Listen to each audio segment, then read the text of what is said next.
Marcus's makeshift command center in the public library's basement hummed with borrowed laptops and emergency generators. 3:47 p.m. 2 hours remaining. The storm howled outside, transforming afternoon into apocalyptic twilight.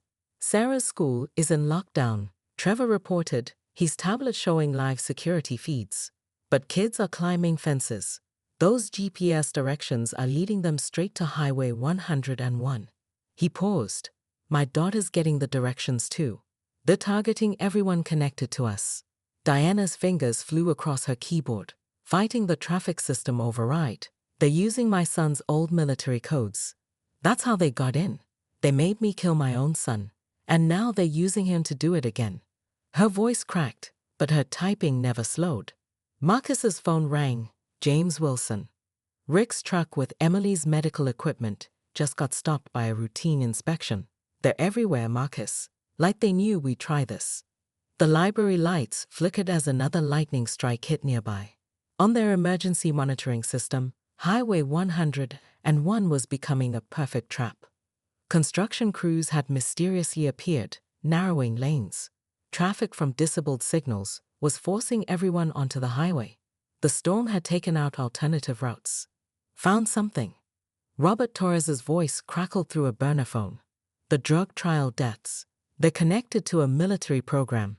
Meridian wasn't just testing pharmaceuticals. They were testing their ability to control infrastructure. Traffic grids, weather patterns, social media. Static interrupted him. The crash isn't the test. The crash is them cleaning up loose ends. Marcus watched in horror as the library's sprinkler system activated without warning. Water rained down on their equipment. Not an accident. They'd been found. Move now, he shouted, helping Diana grab essential drives. But as they rushed upstairs, Marcus saw what waited outside: gridlocked streets, disabled traffic lights, and a wall of black storm clouds advancing like an invading army. His phone lit up with a final alert from Trevor's monitoring system. We there ain't no moment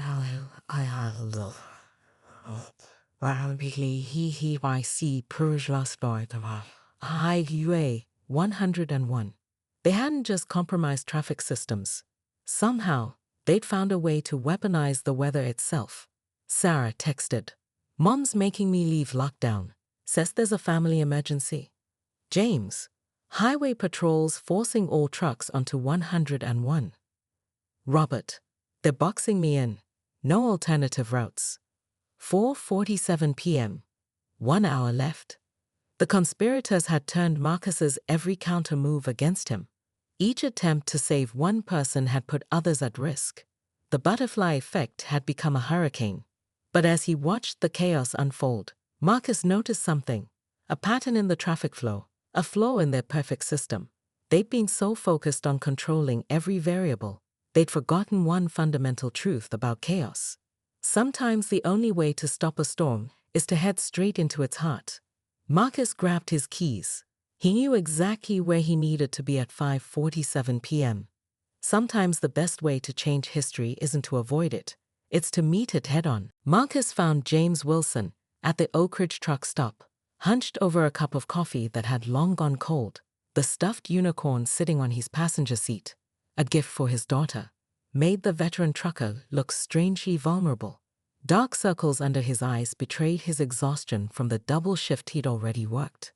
The equipment has to reach St. Mary's Children's Hospital by 6, James said after Marcus introduced himself and explained about the coming accident. Little girl named Emily needs it for surgery tomorrow morning. They've already delayed twice due to equipment failures. His calloused hands wrapped tighter around the coffee cup. I can't be the reason a child dies. Marcus's phone buzzed. Another alert about the cyber threat to traffic systems, now spreading to hospital networks. The conspiracy was larger than he'd imagined. He looked at the medical equipment manifest on James's clipboard: specialized pediatric surgical tools, custom-made for Emily's rare condition. What if I told you there's another way? Marcus pulled out his phone, dialing a number he'd memorized from his research. Rick Torres, Premium Transport. The competing trucking company owner answered on the second ring. Marcus put him on speaker. Your daughter Lauren, She survived her surgery at St. Mary's last year, right? Silence on the line. Then, how do you know about Lauren? Because today, I'm trying to prevent 13 deaths. And I need your help. Marcus explained the situation rapidly, watching James's expression shift from skepticism to hope. You have a driver near Oak Ridge, someone who's rested and can get this equipment to St. Mary's. Mike's on standby, Rick admitted, but our insurance doesn't cover. I'll handle the paperwork, Marcus interrupted. And the liability. But we need to move now. A new alert flashed across Marcus's phone. Traffic signals were malfunctioning across the city, creating gridlock. The conspiracy was tightening its grip, trying to force their pieces into position. James stared at the unicorn on his seat. My daughter Jessica. She's starting college next fall. Every extra shift means another textbook, another month of rent. His voice cracked. But I keep seeing faces in my side mirror. Cars I almost hit when my eyes drift closed. Your daughter needs you alive more than she needs those textbooks, Marcus said softly. And Emily needs her surgery equipment delivered by someone who can guarantee it arrives safely. Thunder rolled in the distance as Rick's driver pulled into the truck stop. The equipment transfer would take precious minutes they barely had, but Marcus knew this was the only way to save both Emily and the crash victims. His phone lit up again. A text from Trevor at traffic control. They're in our emergency broadcast system now. Whoever they are, they're getting ready for something big. Marcus helped James unload the first crate, feeling time slip away like sand through his fingers. Save 13 lives, prevent a conspiracy's test run, and ensure a little girl's surgery. All while the butterfly effect of his changes rippled outward in ways he couldn't predict. The storm clouds grew darker overhead, nature itself seeming to respond to the mounting tension of the day. Westbrook High School buzzed with nervous energy as Marcus walked through its doors at 10:23 a.m. On the surface, everything looked normal. Teenagers rushing between classes, teachers calling for order. But Marcus noticed how many students were obsessively checking their phones, their faces tight with anxiety. Sarah Martinez sat alone in the counselor's office, her blue varsity jacket making her look smaller than her 17 years. The phone that would distract her at the crucial moment lay face down on her lap. Her fingers kept brushing over it, like checking a wound. They're calling it the hour of shame, the counselor explained quietly to Marcus. Someone's threatening to release embarrassing videos of multiple students at exactly 5:43 p.m. The whole school's on edge. Marcus's temporary badge identified him as a safety consultant, a half-truth that felt heavy in his pocket. As he sat down across from Sarah, his own phone vibrated. A message from Trevor. Traffic control breach worse than we thought. They're not just accessing systems, they're learning from them. I didn't mean to make the video, Sarah whispered, misinterpreting his distraction. Jake said it would just be between us. Now they're saying if I don't. She trailed off, tears threatening. But Marcus was seeing the bigger picture. Who's they, Sarah? How do they contact you? She pulled up an anonymous message. The coding in the header matched the pattern from the traffic control threats.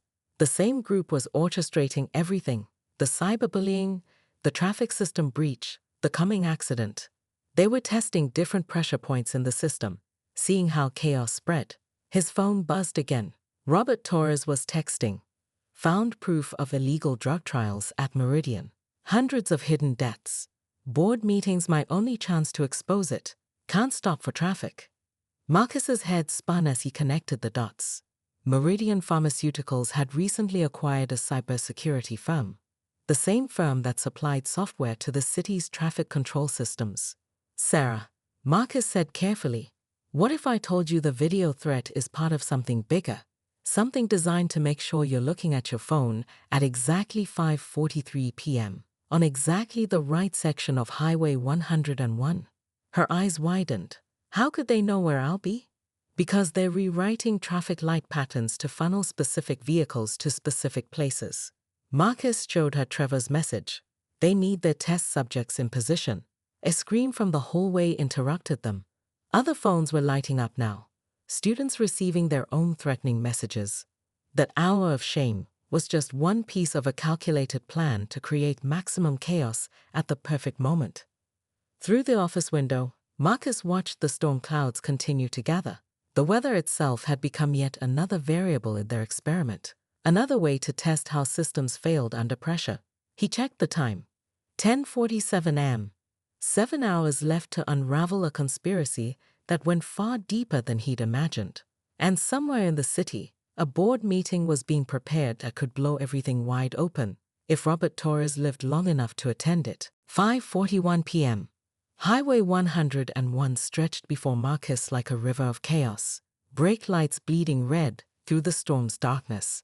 His hands gripped the steering wheel of his silver Civic, the same car he'd died in during his first life. But this time was different. This time he knew what was coming. Through his rain-streaked windshield, he spotted Sarah Martinez's blue Mazda 3 cars ahead, Robert Torres's BMW approaching from the right. James Wilson's truck had been diverted, but others were being herded into position. The conspiracy's pieces were assembling for their deadly demonstration.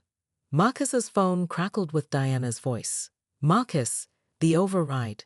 It's not just traffic systems. They're tapped into everything: traffic, weather monitoring, emergency response.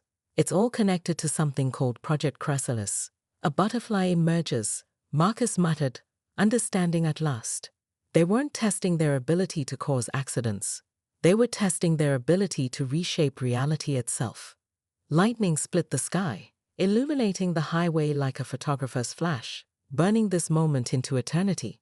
The storm had become a living thing, a weapon turned against its creators. 5:43 p.m.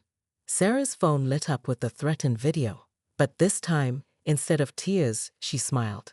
The video playing wasn't her shame. It was evidence of Meridian's crimes, broadcast to every threatened student simultaneously. Diana and Trevor had turned the conspirators' network against them. 5:45 p.m.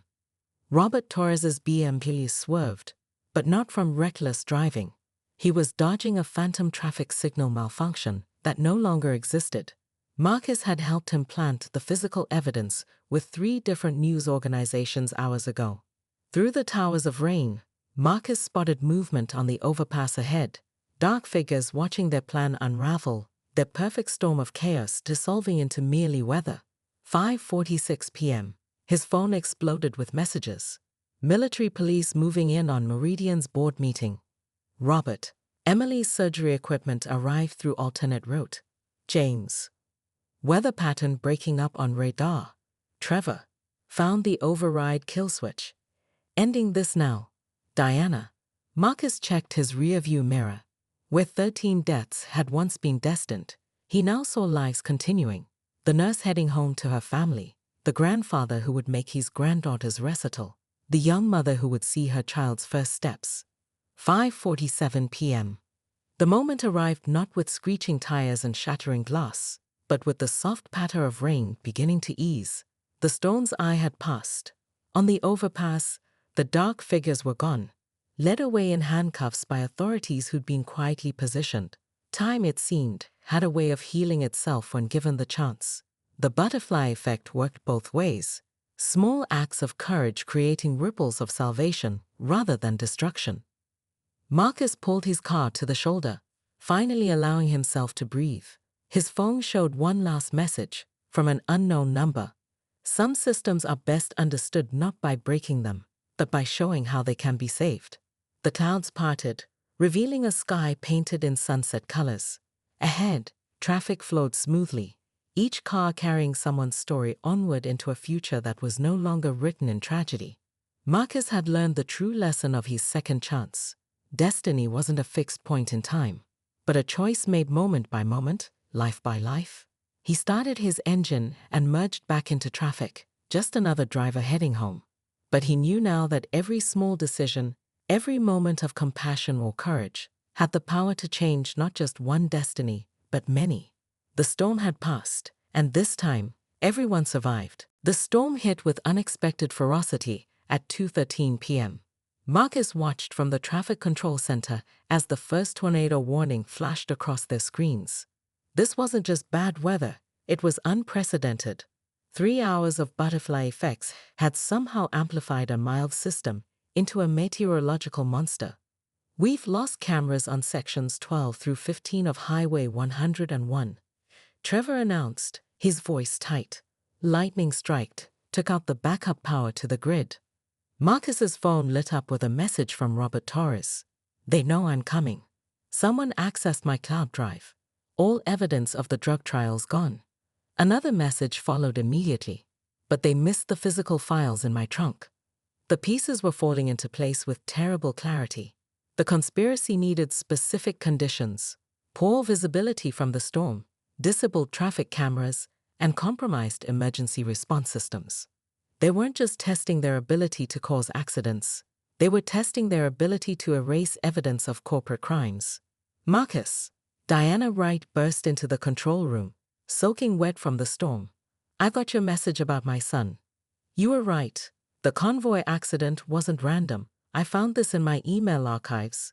She handed him a tablet showing correspondence about traffic system upgrades, dated just before her son's death. They've been planning this for over a year. The main screen flickered, then displayed an alert. Système override in Piro Dureth. Across the city, traffic lights began shifting to patterns designed to create gridlock, forcing their targets onto Highway 101. Marcus's phone rang. Sarah Martinez. They released the videos early, she sobbed. Everyone's getting them now. They're saying if we don't follow the GPS directions they sent, they'll release worse ones. Sarah, listen to me, Marcus said firmly. They want you on that highway. You and dozens of others. This was never about shame. It's about getting witnesses out of the way. A security alert blared through the building. Evacuation required. Unknown chemical agent detected in ventilation system. They're forcing us out, Trevor realized, making sure no one's here to stop the override. Marcus looked at the time. 2:47 p.m. 3 hours until the crash.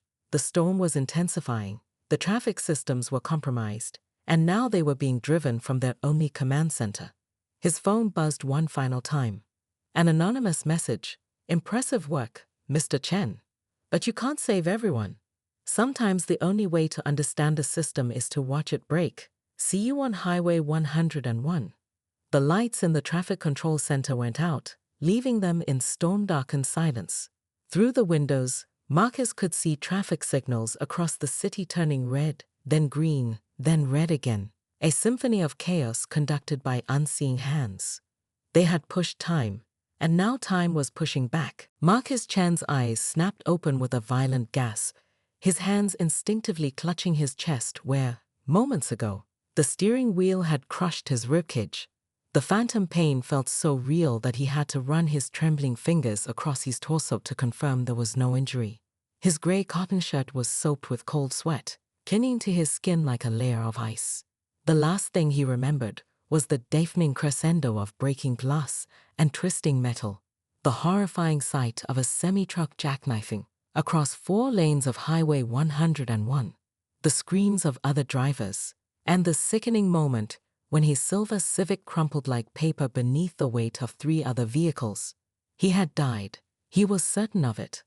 Yet here he was, lying in his bed, staring at the familiar water stain on his bedroom ceiling, the one he'd been meaning to fix for months. His phone lay on the nightstand, its blue LED light pulsing with unread notifications. With shaking hands, he reached for it. 6:13 a.m., Wednesday, March 15th. The same day, the same morning.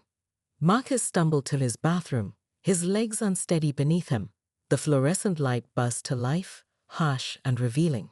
His reflection in the mirror stopped him cold. There, cutting across his forehead, was a thin red line. The exact injury he perceived in the crash that hadn't happened yet. He touched it gingerly. It was real, tender to the touch. 5:47 p.m. He whispered to his reflection, remembering the exact moment everything had gone wrong. The time was seared into his memory like a brand, along with every detail of the catastrophe. The teenage girl in the blue Mazda, crying as she stared at her phone. The aggressive businessman in the BMW, who'd cut across lanes without signaling. The truck driver whose exhausted eyes had drifted closed for just 2 fatal seconds. 13 people had died in that pileup. Marcus remembered the news reports he'd seen in those last moments of consciousness, the headlines flashing across his dying vision like some cosmic cruel joke. Among the victims, a nurse who just finished a 12-hour shift saving lives, a grandfather heading to his granddaughter's ballet recital, a young mother whose toddler would now grow up without her. The weight of this knowledge, this impossible second chance, made Marcus's knees buckle. He gripped the bathroom counter, knuckles white, as his analytical mind raced through the implications. He was a traffic safety engineer. He understood the complex choreography of variables that led to accidents. But this was different. This was personal. This was destiny offering him a single day to rewrite 13 endings. As if to punctuate the reality of his situation, a car horn blared from the street below. The same sound he'd heard at 6:15 a.m. in his first life. When his neighbor had nearly backed into a delivery truck, Marcus checked his phone again. 6:14 a.m. He had exactly 11 hours and 33 minutes to prevent a catastrophe that had taken 13 lives, including his own, and the clock was already ticking. The traffic control center loomed before Marcus, its glass facade reflecting the morning sun like a mirror. He clutched his employee badge, heart pounding. In his previous life, he'd never made it to work today. Now, walking through these familiar doors felt like trespassing in an alternate reality. Diana Wright's workstation sat empty, her morning shift not starting until 9 a.m. Marcus glanced around the quiet control room, then slipped into her chair. Her desktop background caught his attention immediately, a photo of her son in military uniform. Staff Sergeant Michael Wright, according to the caption. Marcus had seen that name before, in an article about soldiers who died in a convoy accident last year when emergency services were mysteriously delayed. His fingers flew across the keyboard, accessing the traffic control logs. Diana's credentials were still active in the system, her activity history revealing a pattern. Over the past year, she'd been involved in 6 different emergency response diversions, all following the same protocol she would use today at 5:41 p.m. Each diversion had led to a major incident. Looking for something specific? Marcus jumped. Trevor Phillips, the night shift supervisor, stood behind him, arms crossed. Before Marcus could respond, a notification flashed across the screen. System alert. Unauthorized access detected in emergency response protocols. I can explain, Marcus started, but Trevor's expression shifted from suspicion to concern. You got one too? Trevor turned his tablet toward Marcus. On it was an email from an anonymous sender. Highway 101, 5:47 p.m. Don't try to stop it. Attached was a video file of Trevor's daughter leaving her college dorm that morning. Marcus's mind raced. How many others received threats? At least 4 control room operators, all of us with family members in vulnerable positions. Trevor's voice cracked. They know our routines, our schedules. They've been watching us for months. A new piece clicked into place. Diana Wright hadn't been acting alone. She was being coerced, just like the others. Her son's death hadn't been an accident. It was a warning. Marcus's phone vibrated, an alert about unusual traffic patterns developing near Sarah Martinez's high school. The butterfly effect of his earlier changes was spreading. He had inadvertently accelerated the timeline. Trevor, I need access to the backup servers, Marcus said, an idea forming. And then you need to evacuate the building. What? Why? Because in my first life I died today. And now I know why. This crash isn't an accident. It's a test run. Marcus pulled up the traffic grid for Highway 101. Someone's proving they can orchestrate disasters at will. And if we don't stop them, the next one will be much bigger. Through the control room windows, storm clouds gathered on the horizon. The weather report had promised clear skies today. Another variable had changed, another piece in a deadly chess game where time itself was the enemy. Marcus's living room transformed into a war room within minutes. Post-it notes covered his wall in a spiderweb of causality, each yellow square representing a crucial moment leading to the 5:47 p.m. crash. His hands shook as he uncapped another marker, the coffee in his system doing nothing to steady his nerves. James Wilson, truck driver, he muttered. writing the name in bold letters. In his first life, Marcus had read about Wilson in a news article while bleeding out in his car. 48 years old, single father, working double shifts to pay for his daughter's college tuition. The article had painted him as negligent, but Marcus now saw a man trapped by circumstance. He added another note: pressure from superior logistics to skip mandatory break. The teenager's face flashed in his memory. Sarah Martinez, 17, honor student. He'd seen her through his windshield in that final moment, mascara streaking down her face as she stared at her phone in horror. The investigation had revealed she'd received a devastating video message at 5:43 p.m. Marcus wrote, "Sarah, blue Mazda, viral video." Then smaller, underneath, "Who sent it?" Robert Torres proved more complicated. The businessman's BMW had been the first domino, cutting across 3 lanes without warning. Marcus pulled up Torres's LinkedIn profile on his laptop. Executive at Meridian Pharmaceuticals, scheduled for a board meeting at 6 p.m. But something caught Marcus's eye. Torres had posted a cryptic message at 4:30 p.m. Some costs are too high to ignore. Truth matters. As Marcus dug deeper, his traffic engineer's mind recognized a pattern forming. Each person's trajectory toward the crash site was influenced by invisible pressures. Wilson's desperation, Sarah's emotional trauma, Torres's mysterious crusade. They were all symptoms of larger systems failing. A notification popped up on his phone. Traffic alert. Minor accident on Highway 101, 7:13 am. Marcus froze. This hadn't happened in his first life. His actions were already creating ripples, changing the timeline in unpredictable ways. He quickly added another note: butterfly effect. Every change has consequences. Then he saw it. The connection he'd missed while dying.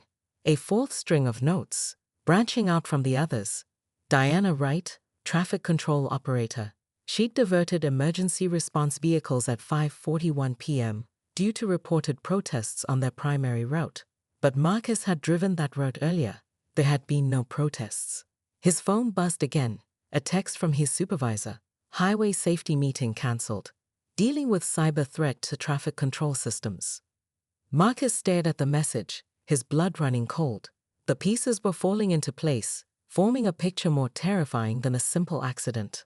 Someone had wanted the emergency vehicles diverted. Someone had orchestrated the perfect conditions for chaos. He checked his watch. 7:15 am. Less than 11 hours to unravel a conspiracy and save 13 lives. And now he wasn't sure who he could trust.